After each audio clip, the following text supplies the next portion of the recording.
Serial सरू की कहानी एक ऐसे मोड़ पर पहुंच चुकी है जहां हर किरदार का सच, उसका दर्द और उसके टूटे रिश्तों की कहानी अब खुलकर सामने आने वाली है। यह कहानी शुरू होती है एक शांत लेकिन तूफानी सुबह से, जहां हर कोई अपनी अपनी सोच में डूबा है, पर किसी को अंदाजा नहीं कि अगले ही कुछ घंटों में उनके जीवन में क्या भूकंप आने वाला है। वेद हमेशा की तरह बेचैन था।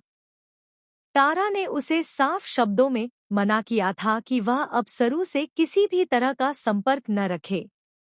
लेकिन वेद का दिल, उसकी भावनाएं और उसका पुराना रिश्ता सरू से उसे बार बार खींचकर उसी ओर ले जाता था। वह जानता था कि सरू मुश्किल दौर से गुजर रही है, और चाहे दुनिया कुछ भी कहे, वह उसे यूं अकेला नहीं छोड़ सकता। इसलिए तारा की मनाही के बावजूद वेद चुपके से हॉस्टल पहुंच जाता है, जहां सरू रहती है। सरू अपने कमरे में अकेली बैठी थी। उसका चेहरा शांत था, लेकिन उसकी आंखों में एक गहरा दर्द था, वेद से दूर रहने का, अपने टूटे रिश्ते का, और समाज द्वारा लगाए गए अनगिनत आरोपों का। तभी दरवाजा खुला और वेद अंदर आया। सरू चौंकी, लेकिन कुछ बोली नहीं। वेद उसके सामने खड़ा था, जैसे कोई गुनाहगार हो, जैसे कोई बच्चा हो जिसे अपनी गलती का एहसास हो गया हो। उसकी आंखें नम थी। वेद ने धीरे से कहा, सरू, बस एक बार मेरी बात सुन लो।